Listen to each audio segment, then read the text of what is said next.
하나님께서 우리의 삶을 주관하십니다. 우리는 그 손길 가운데 있습니다. 오늘 말씀 앞에 서기 전에 지금도 우리의 삶을 인도하고 계시는 우리 주님께 우리 큰 박수로 한번 영광 돌려드리면 좋겠습니다. 할렐루야.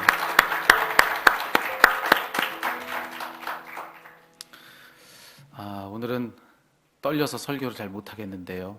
큰일 났습니다. 다음 주에 이제 뵐 걸 생각하니까 기대가 됩니다. 여러분 이제 한 주 남았습니다. 이번 한 주를 이제 지나면 우리 이곳에서 우리 함께 얼굴을 마주하면서 우리 시선을 서로 주고받으면서 그렇게 예배하는 그날이 옵니다. 여러분 그간에 수고 많이 하셨습니다. 애 많이 있으셨고 그리고 하나님 멈추라 하신 그 명령에 우리가 딱 멈추어서 서는 그 일에 함께 해주신 여러분들께 감사하고 참 자랑스럽습니다. 우리 교인들 참 귀하십니다. 이제 또 하나님께서 이제 가자라고 하시는 그런 부름이 들리는 것 같아요. 또 이 말씀에 순종해서 우리 함께 힘있게 또 다음 주부터 시작되는 현장에서의 예배에 또 힘써 참여해서 영광을 함께 돌렸으면 좋겠습니다. 여러분 어릴 적에 우리가 읽었던 동화 중에 이해의 선물이라고 하는 그런 제목을 가진 동화가 있어요. 이 제목을 말씀드리면 아마 그런 동화가 있었나 하실지 모르겠지만 내용을 말씀드리면 다 아시는 이야기입니다. 한 어린아이 이야기예요. 사탕 가게에 갔습니다. 사탕 가게에 가서 늘 엄마랑 같이 그곳에 사탕 샀던 기억을 가지고 혼자 간 거예요. 근데 아이가 기억하기를 뭘 기억하냐면 항상 거기서 자기가 사탕을 골라서 그렇게 엄마에게 건네주면 그러면 엄마가 뭔가 반짝이는 것을 그 주인에게 내주었던 것이죠. 그러면 그 사탕을 마음껏 먹을 수 있었던 그런 기억이 이 아이에겐 있는 겁니다. 그래서 그 기억을 가지고 혼자 그 사탕 가게를 찾아갑니다. 찾아가서 늘 그랬듯이 거기 가서 그 진열대에 있는 모든 사탕들 중에서 먹음직스러운 사탕 몇 개를 고릅니다. 그리고 그것을 그 주인에게 내어주었던 것이죠. 그리고 엄마가 그랬듯이 뭔가 반짝이는 그것을 내어줄 시간입니다. 그래서 자기 주머니에서 버짓이 6개를 은박지로 아주 고이고이 싼 그것을 이 주인의 손에 내어 주었습니다. 이 주인이 고민하는 거예요. 손에 든 이 버짓이를 받다가 이 아이 얼굴을 봤다가 이걸 어떻게 해야 되나 고민하는 그런 기색이 역력해요. 자, 어떻게 합니까? 이 아이가 걱정이 됐어요. 모자라나요? 자, 이 주인이 대답을 합니다. 잠깐 고민하더니만 아니 오히려 돈이 조금 더 남는 걸 그러더니만 어떻게 하죠? 금고를 열어서 2센트의 돈을 내어주었다는 그런 이야기입니다. 여러분 다 아시죠? 다 아는 이야기죠. 여러분 우리가 이 익숙한 이야기 속에서 우리가 알고 있는 것, 잘 알고 있는 것 그게 뭐냐면 이 버짓이 가지고는 그 사탕 살 수 없다는 거예요. 그 버짓이는 그 사탕을 사기에 충분한 것이 아니었습니다. 하지만 그 주인이 가지고 있었던 그 따뜻한 마음, 주인의 그 따뜻한 마음은 오히려 모자란 그것을 무엇으로 여겨준 겁니까? 충분하고도 남는 것으로 여겨주더라. 자, 여기 이 주인이 가졌던 이 따뜻한 마음, 오늘 본문의 말씀을 읽으면 바로 주님의 마음이 그런 마음입니다. 그래서 오늘 우리가 읽은 이 본문의 말씀을 우리 함께 읽어가면서 여기에 담겨 있는 또 이 말씀 속에 여기 기록되어 있는 주님의 그 따뜻한 마음, 그 마음을 우리 함께 읽어보는 그런 시간을 함께 가졌으면 좋겠습니다. 자, 오늘 본문 속 이야기는 이런 거예요. 지난주에 우리가 나눴던 말씀에 이어지는 장면인데요. 자, 부활하신 예수님, 우리 부활하신 예수님께서 디베랴 호수에서 고기 잡던 제자들을 찾아가시죠. 그리고 거기서 그들과 함께 아침 식사를 하시잖아요. 함께 아침 식사를 하신 그 이후에 있었던 일이 오늘 우리가 읽은 이 본문의 말씀입니다. 자, 예수님이 식사가 다 마치고 나서 그 중에 있었던 베드로에게 말을 건네시는 거예요. 그의 이름을 부르면서 그에게 대화를 청하십니다. 자, 그런데 이때의 베드로, 우리 베드로 잘 알죠? 베드로는 사실 가만히 있는 성격이 아닙니다. 아주 적극적인 성격의 소유자죠. 뭐래도 한마디의 말을 해야 되고 뭐래도 무슨 짓이든 해야 되는 게 베드로예요. 여기 이 대목에서도 이 아침 먹는 이 자리에서 뭐라도 할 법도 한데 참 이상하죠. 오늘 이 본문의 말씀에 보면 베드로는 그저 거기에 숨죽이고 앉아 있을 뿐입니다. 그의 이름이 도드라지지도 않아요. 그도 그럴 것이, 여러분 그때 이 베드로가 그럴 형편 아니잖아요. 그때의 베드로는 어떤 베드로입니까? 앞장서서 예수님을 부인했던 그런 베드로입니다. 예. 십자가에 달리신 예수님 보면서 자기도 그렇게 될까 두려웠어요. 그래서 나는 예수님 모른다. 몇 번을 부인하죠? 네, 3번을 부인합니다. 그리고 심지어 예수님을 저주하기까지 했다고 성경은 증언해주고 있습니다. 자, 그랬던 베드로입니다. 그런 베드로가 도대체 그 자리에서 무슨 면목이 있겠습니까? 그래서 그는 지금 다른 제자들 틈에 끼어서 있는 듯 없는 듯 그저 침묵하고 있을 뿐입니다. 그런데 그랬던 베드로에게 예수님이 먼저 말을 건네오시는 거예요. 그의 이름을 불러주시는 거예요. 베드로야 라고 그렇게 불러주시면서 이후에 있는 대화들, 그것이 오늘 본문의 말씀입니다. 자, 뭐라고 하셨는지 오늘 말씀 속 이야기를 한번 들여다보면 이렇습니다. 먼저 15절에 보면은 예수님이 이런 질문을 그에게 던지세요. 요한의 아들 시몬아, 내가 이 사람들보다 나를 더 사랑하느냐? 이렇게 질문하십니다. 자, 이 예수님의 부름, 요한의 아들 시몬아 라고 그렇게 예수님이 자신을 불렀을 때 아마 그의 마음은 화들짝 놀랐을지도 모르겠습니다. 아, 드디어 예수님이 꾸중하시려 하시나? 드디어 예수님의 책망을 듣나? 그는 순간 무서웠을 거예요. 그런데 그가 생각했던 거와 다른 얘기가 들리는 거예요. 예수님이 그에게 뭐라고 하셨다고요? 내가 이 사람들보다 나를 더 사랑하니? 라고 그렇게 예수님은 질문하세요. 자, 그러다 예수님 그 질문에 대해서 베드로가 뭐라고 대답합니까? 용기 내서 이렇게 대답을 합니다. 주님, 그러하나이다. 내가 주님을 사랑하는 줄 주님께서 아십니다. 이렇게 대답합니다. 자, 그러자 예수님께서 한 번으로는 부족했는지 또 한 번을 물으세요. 16절이죠. 다시 똑같은 질문을 던지시는 거예요. 요한의 아들 시몬아, 내가 나를 사랑하느냐? 자, 예수님의 거듭된 질문에 그는 혹 당황했을지도 모르겠습니다. 그렇지만 다시 똑같이 대답합니다. 주님, 그러하나이다. 내가 주님을 사랑하는 줄 주께서 아십니다. 이렇게 대답해요. 자, 근데 또 이상해요. 예수님 한 번을 더 물으세요. 요한의 아들 시몬아, 내가 나를 사랑하느냐? 또 물으세요. 그러자 베드로가 또 다시 대답합니다. 똑같은 대답이에요. 주님, 모든 것을 아시오매 내가 주님을 사랑하는 줄을 주님께서 아시나이다. 자, 이런 대화가 지금 흘러가고 있는 겁니다. 자, 그런데 여기에 지금 베드로와 예수님 사이에 있는 이 대화를 눈여겨봐야 돼요. 이 대화 속에 흐르고 있는 속뜻이 있다는 것을 우리는 알아차려야 됩니다. 여기 우리말 번역본에는 잘 드러나지 않아요. 하지만 여기 주고받는 이 대화의 그 말들을 이 성경의 원어인 헬라어로 보면은 여기 속에 흐르고 있는 의미가 뭔지가 이제 비로소 보이는 겁니다. 자, 한번 보시죠. 여기 말씀에 보면 예수님이 3번을 질문하셨는데 뭐라고 질문하셨죠? 내가 나를 사랑하니? 이런 질문을 하세요. 자, 똑같이 3번을 물으셨습니다. 그래서 우리가 볼 때에는 똑같은 질문을 3번 하신 거구나. 앞서 말씀드렸듯이 그렇게 이 말씀이 보입니다. 그런데 원어로 보면 그렇지가 않아요. 여기에 예수님이 베드로에게 물었던 질문이 원어로 보면 달라지고 있는 것을 보게 되는데 그거 한번 살펴보자는 겁니다. 여기에 지금 예수님이 너 나를 사랑하니? 라고 질문을 하셨는데 여기에 사랑이라고 하는 이 말이 여기 사용된 단어로 보니까 크게 2 종류의 다른 단어가 사용되고 있는 것이 눈에 보이는 겁니다. 그 중에 하나는 뭐냐면 아가파오, 우리가 흔히 아가페라고 불리는 그런 말이 여기 사용이 되고 있고요. 또 다른 하나는 사랑은 사랑이에요. 똑같아요. 앞서서 아가페, 이것도 사랑으로 번역할 수가 있고 또 다른 하나, 사랑이라는 말로 번역된 또 다른 단어가 있는데 거기 보면 필레오라고 하는 말이 있습니다. 우리는 또 이것을 흔히 필로스라고 하는 그런 말로도 알고 있는 그런 말입니다. 자, 이 둘 모두가 다 사랑이라는 말로 번역이 가능해요.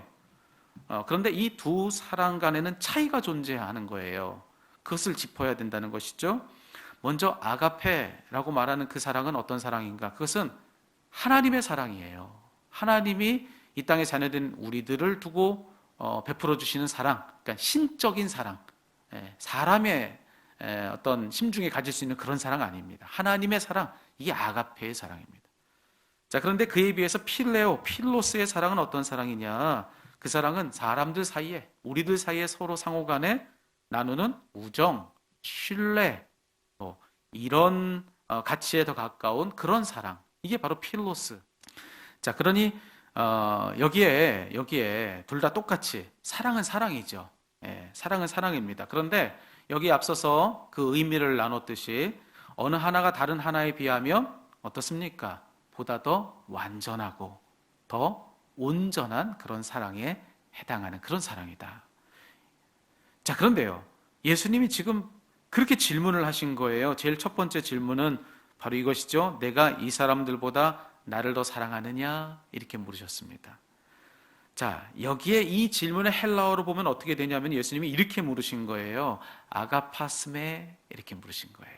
이게 바로 내가 나를 사랑하느냐 이 말인데, 여기 언급된 사랑은 어떤 사랑 언급된 거예요? 아가파스메라고 물었으니까 여기 예수님은 아가페의 사랑에 대해서 얘기하고 있는 겁니다. 이런 뜻이에요. 너 나에 대해서 아가페의 사랑을 가지고 있니? 이렇게 물어보신 거예요. 자, 그 예수님의 질문에 베드로가 대답합니다. 우리말로는 네, 그렇습니다. 내가 주님 사랑하시는 걸 아십니다. 이렇게 말했으니 우리가 언뜻 보기에 예수님의 이 질문에 긍정한 것처럼 보이죠. 그런데 실상은 부정이에요. 헬라어로 이 베드로의 대답은 이거였거든요. 예수님이 물으셨잖아요. 아가파스메, 너 나에 대해서 아가페의 사랑을 가지고 있니? 라고 물었더니 이 베드로는 이렇게 대답합니다. 필로세. 아니요, 주님. 저 아가페의 사랑은 가지고 있지 못합니다. 저는 필로스의 사랑을 가지고 있을 뿐입니다. 이렇게 대답한 겁니다. 자, 그런 다음에 예수님이 또다시 베드로에게 묻는 거예요. 똑같은 질문을 하시는 거예요. 아가파스메, 두 번째도 그렇게 물으세요. 다시 한번 아가페의 사랑을 너 가졌냐고 예수님 물으신 거예요. 그러자 베드로의 대답은 또다시 이겁니다. 필로세. 아니요, 그렇지 못합니다. 예수님이 요구하시는 그만큼의 사랑을 전 가지고 있지 못합니다. 이렇게 대답한 거예요. 자, 그러자 마지막 세 번째의 대화에서부터는 뭔가 변화가 일어나기 시작하는 거예요. 예수님이 다시 그에게 묻는데 아까까지 물었던 아가파스메라고 하는 질문이 아닙니다. 뭐라고 질문하시냐면 질문을 바꿔서 이제 이렇게 물으십니다. 필레이스메. 무슨 얘기냐면은 너 나에 대해서 그럼 필로스의 사랑을 가지고 있는 건 맞니? 이렇게 질문하신 거예요. 좋다, 베드로야. 그러면 너 내가 요구하는 아가페의 사랑까지는 아니어도 네가 지금 말하고 있는 그 정도 필로스, 필레오의 사랑, 그만큼의 사랑 가지고 있는 건 맞지? 그렇지? 예수님이 그렇게 물어보신 거예요. 그러자 베드로가 다시 대답하는데 똑같은 대답이죠. 필로세. 무슨 뜻입니까? 예, 주님. 여기서 비로소 그는 긍정하는 것입니다. 예, 주님. 그렇습니다. 제게 아가페의 사랑은 없어요. 그렇지만 제게 필로스, 필레오의 사랑을 찾으신다면 저 그 사랑은 가지고 있어요. 주님 찾으시는 그만큼은 없지만 여기 턱없이 부족하고 초라한 여기 이만큼의 사랑을 제가 가지고는 있습니다. 라고 그렇게 그는 대답한 겁니다. 여러분, 오늘 우리가 읽은 이 말씀을 여러분 한번 눈여겨서 잘 보시기 바랍니다. 여기 이렇게 베드로는요, 시종일관 예수님이 찾는 그만큼에는 모자라는 사람이었던 것을 확인하게 됩니다.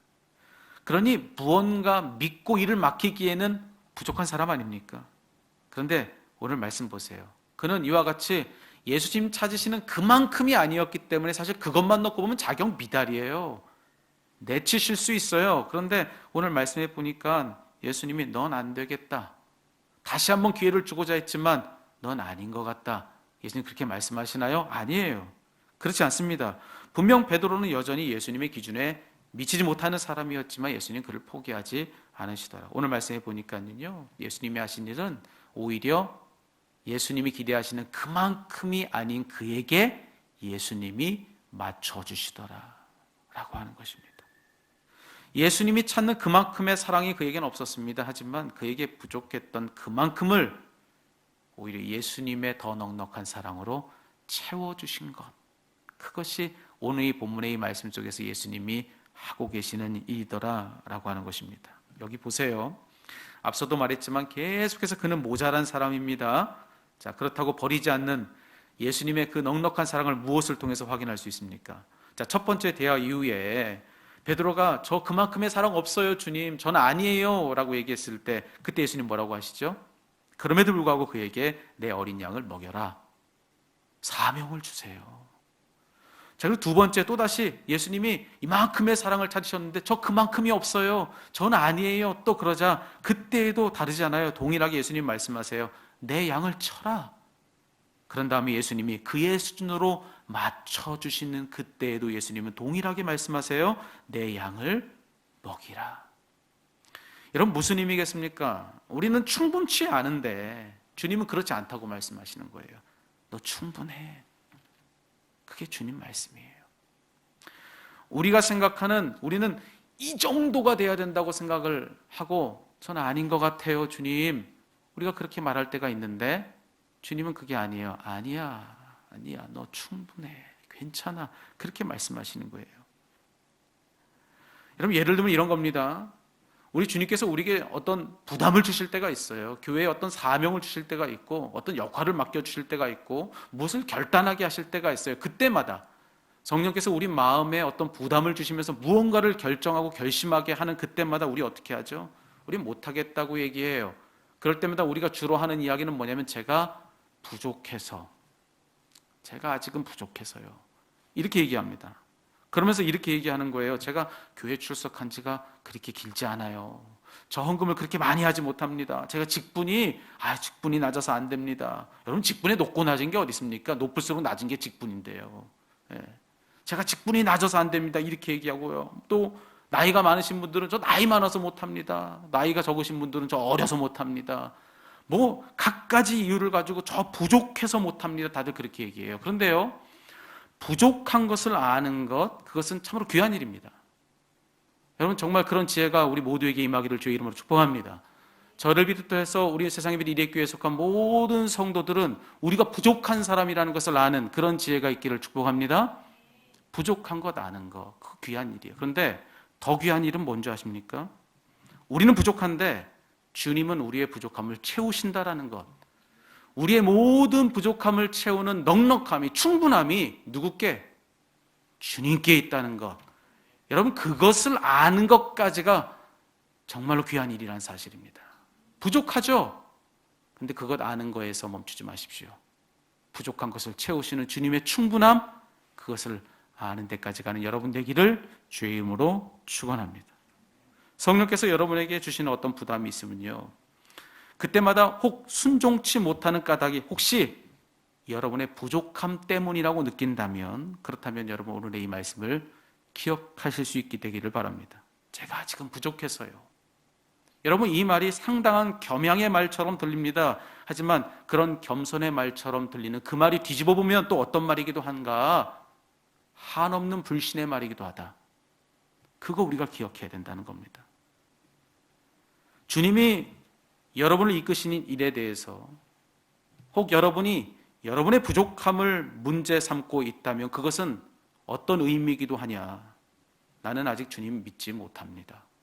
저의 부족함을 채우실 만한 그런 넉넉함이 주님께 있다는 거, 저 아직은 신뢰치 못하고 있습니다. 그 말과 다르지 않은 말일 수 있다는 사실을 여러분 꼭 기억해야 합니다. 여러분, 그리고 우리가 조금 더 솔직해 볼까요? 우리는 자꾸만 우리 나름대로 설정해 놓은 어떤 기준이 있어요. 막 이만큼은 해야 뭘 할 수 있다고 우리는 생각하는 나만의 어떤 나름의 기준들이 있는 것이죠. 그래서 내가 설정해 놓은 그만큼이 아닌 요만큼의 나를 자꾸만 주목하는 거예요. 그래서 나는 아직 아닙니다, 이렇게 얘기하는데, 여러분 한번 여쭙고 싶어요. 내가 생각해 놓은 그 기준만큼, 그만큼이 되는 그날이 과연 우리에게 올까요?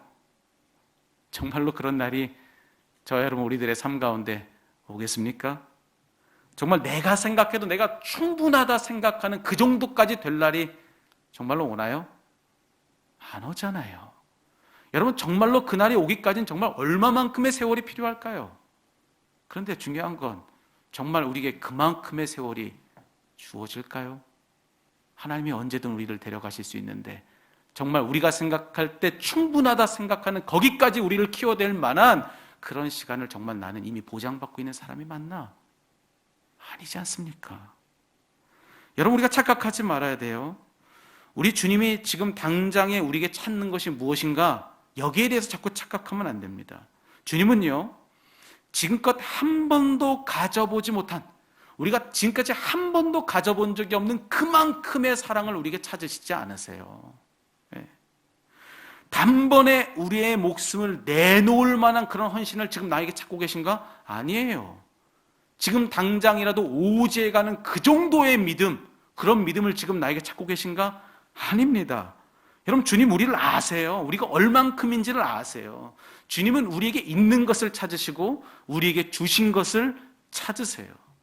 주시지도 않고 그래서 있지도 않은 것을 달라고 얘기하면서 우리를 궁지로 몰아가는 그런 하나님이 아니시라는 겁니다.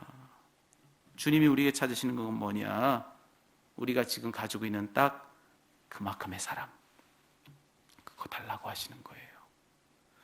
우리가 지금 가지고 있는 딱 그만큼의 헌신, 그것을 한번 내어놓으라고 그렇게 얘기하시는 겁니다. 여러분이 가지고 있는 딱 그만큼의 믿음, 주님께는 그게 필요하다고 말씀하시는 거예요. 여러분, 물론 부족하죠. 우리가 가지고 있는 딱 그만큼은 정말 부족하죠. 턱없죠. 말도 되지 않죠. 그런 것 가지고 주님께서 맡기시는 어떤 일도 할 수가 없죠. 주님 앞에 설 수도 없죠. 하지만 우리는 뭘 믿는 거예요? 주님의 충분함을 믿는 것입니다. 주님의 충분함. 우리의 그 부족한 사랑을 채우는 더 큰 사랑이 누구께? 주님께 있다. 우리의 그 부족한 헌신을 채우는 더 큰 헌신이 누구께 있다? 예수님께 있다. 우리의 그 부족한 믿음을 채우는 더 큰 신실함이 우리 주님께 있다. 이거 우리 믿는 것입니다. 여러분, 우리는 지금까지도 부족했습니다. 그리고 지금 이 순간에도 우리는 부족해요. 앞으로도 우리는 계속해서 부족할 것입니다. 여러분, 그렇겠지만 그런 부족함을 넉넉히 채우시는 주님의 충분함을 믿는 거예요. 믿는 거예요. 다만 우리가 할 일, 뭔가 우리는 부족하니 자꾸 우리에게 기대를 하고 우리에게 희망을 두고 우리가 이만큼이 될 때까지 기다리는 거, 여러분 그거 겸손 아니라니까요. 불신이라니까요. 채우실 것이니 그분을 따르는 것. 주님이 우리를 부르신다면 그때 우리가 할 일은 그거 외에 다른 일이 없다는 것. 부르시는 그분을 믿고 그분을 따라가는 것. 그래서 오늘 본문의 말씀에서도요, 턱없이 부족한 이 베드로에게 사명 주시면서 결론은 무엇입니까? 너는 나를 따르라. 주님 부르시면요, 여러분의 크기를 가지고 재지 마십시오. 주님의 크기를 가지고, 그것 가지고 측량해서 부르시는 그분께 달려가고 그분을 따라가는 저와 여러분, 우리 세상의 빛 이레교회 모든 성도님들 다 그리 되시기를 주의 이름으로 축원합니다. 자꾸 부족한 우리를 보지 마시고요, 부족한 우리를 채우시는 그분을 보는 겁니다. 거기서 주님 우리에게 뭐라 말씀하십니까? 저는 이런 음성이 들리는 것 같아요. 충분하다. 너 그걸로 충분해. 그러니 그냥 넌 나를 따라와. 나를 믿어. 나를 의지해. 여러분, 주님의 이 음성을 듣는 저와 여러분 되었으면 좋겠어요. 저는요, 이번에 이 본문의 말씀을 읽으면서 이전에는 눈여겨보지 못했던 한 대목에 그렇게 마음을 빼앗겼습니다. 뭐냐면요, 예수님이 베드로를 부르시는 부름이에요. 오늘 본문에 보면은 예수님이 베드로를 부르시잖아요. 뭐라고 부르시죠? 요한의 아들 시몬아, 이렇게 부르십니다. 여러분, 전 참 이게 이상했어요. 여러분 안 이상하세요? 네. 그의 이름 뭘로 바뀌었죠? 베드로로 바뀌었잖아요. 이미 이름이 바뀌었잖아요. 그 이름 누가 바꿔주셨습니까? 예수님이 바꿔주셨잖아요. 근데 그 이름을 바꿔주신 당사자가 그 베드로를 베드로야, 시몬 베드로야 이렇게 안 부르시고 누구라고 부르십니까? 요한의 아들 시몬아, 이렇게 부르십니다. 이게 이상한 거예요.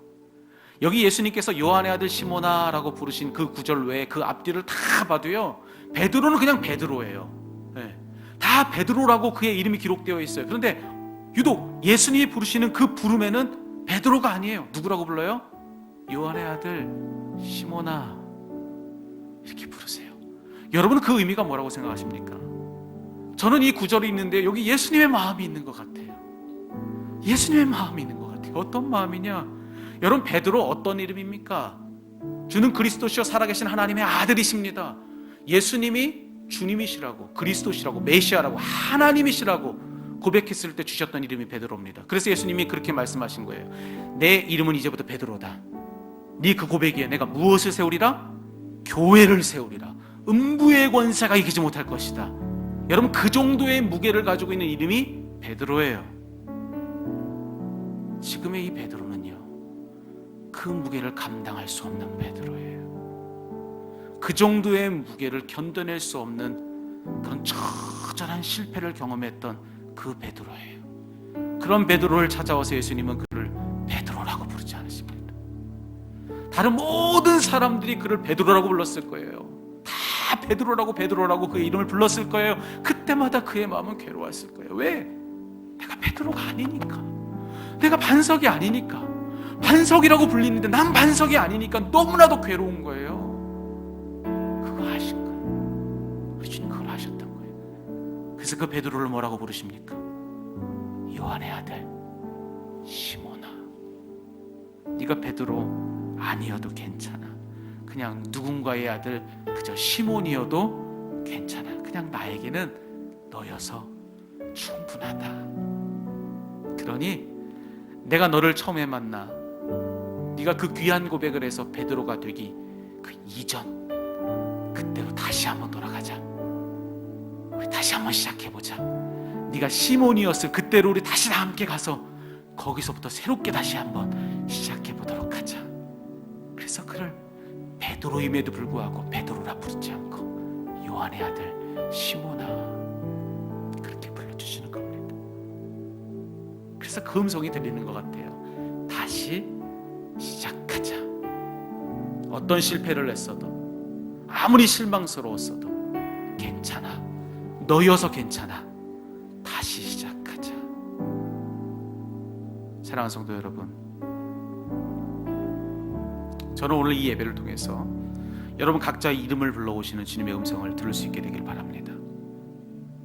우리 다 아무개 장로님, 아무개 목사님, 회사에 가면 과장님, 부장님 뭐 이런저런 호칭으로 우리가 불리잖아요. 집에서는 엄마, 아빠 다 무거운 이름들입니다. 주님이 지금 이 순간에 여러분을 그렇게 부르지 않으세요. 그냥 우리 있는 그대로 난 너여서 괜찮아 라고 하는 그런 마음으로 정환아, 아무개야, 주님이 지금 여러분을 그렇게 부르고 계시다고 저는 믿습니다. 여러분 그 주님의 음성이 들리는 것 같지 않습니까? 그냥 여러분의 있는 그대로를 지금 불러주시는 주님의 부름이 혹 들리지 않습니까? 주님 말씀하시는 거예요. 내가 좀 부족해도 괜찮아. 네가 좀 모자라도 괜찮아. 난 너여서 괜찮아. 그냥 나를 따라와. 나랑 같이 다시 한번 시작하자. 여러분 그런 주님의 음성을 듣고 오늘 다시 한번 마치 신앙생활이 오늘 다시 처음으로 시작된 것처럼 그렇게 한번 시작해 보시면 어떻겠습니까? 오늘 이제 온라인으로서 드리는 예배는 마지막입니다. 수요 예배가 있군요. 그렇지만 주일 예배는 오늘이 마지막이잖아요. 이제 다음 주부터 이제 본격적으로 현장에서 예배가 시작되는 거예요. 자, 그런데 우린 이렇게 하는 겁니다. 우리 세상의 빛 이레교회 모든 성도님들, 자, 지금까지 있었던 모든 일들에 대해서 우리가 아무리 실망스러웠어도 아무리 모자랐어도 여기서 이제 시작하는 겁니다. 정말로 난생 처음 교회 나온 것처럼, 정말로 이제 처음으로 신앙생활이 시작된 것처럼 이제 다음 주일부터는 시작하는 겁니다. 우리 주님이 그렇게 부르시며 우리가 같이 다시 한번 시작해보자고 그렇게 말씀하시는 거예요. 여러분 한번 그렇게 해보시면 어떻겠습니까? 그래서 오늘은 그런 결단을 좀 안 했으면 좋겠어요. 그 주님을 신뢰하는 거예요. 우리 부족함을 주님 채우시니까 주님 저에게 말씀하십시오. 말씀만 하시면 따라갑니다. 이제 부족하다고 얘기하지 않고 주님이 충분하시다고 얘기할게요. 주님 제게 명령하십시오. 제가 시작해보겠습니다. 여러분 그렇게 다음 주부터의 새로운 신앙생활을 이렇게 시작하는 저와 여러분 다 되었으면 좋겠습니다. 그래서 그런 결단을 우리가 이 찬양으로 함께 올렸으면 좋겠어요. 내 모든 형편 잘하는 주님, 늘 돌보아 주실 것을 나는 확실히 아네. 여러분 이 고백을 우리 기도로 이 시간에 함께 그분 앞에 올리도록 합시다.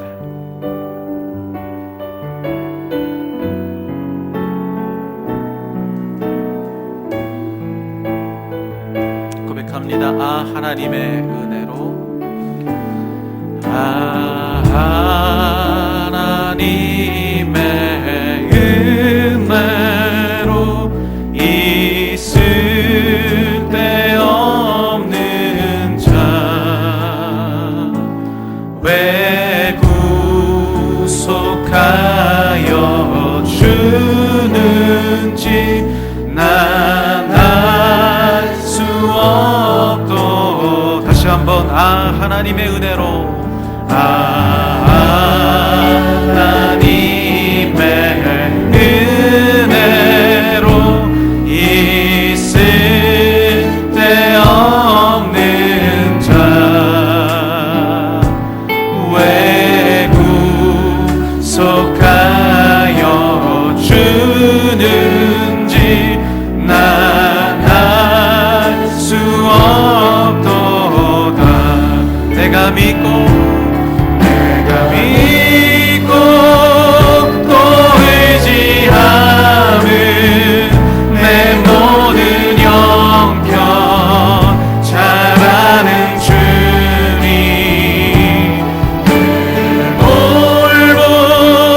돌봐주실 것을 나는 확실히 아네. 다시 한번 하나님의 은혜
하나님, 가장 부족한 사람들이 여기 있습니다.